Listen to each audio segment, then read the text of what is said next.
Wait ఎక్కువగా పెరుగుతున్నారని ఒక patient lipid profile test చేయించుకొని నా దగ్గరికి వచ్చారండి. దాంట్లో ట్రైగ్లిజరైడ్ లెవెల్స్ ఎక్కువగా ఉండటంతో టాబ్లెట్స్ పెట్టమని అడిగారండి.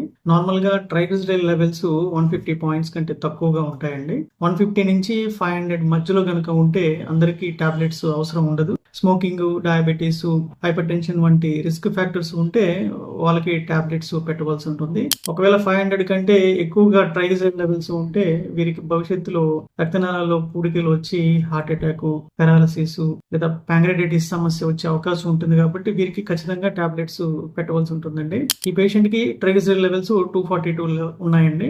రిస్క్ ఫ్యాక్టర్స్ ఏమీ లేవు కాబట్టి ఇతనికి టాబ్లెట్స్ అవసరం లేదు.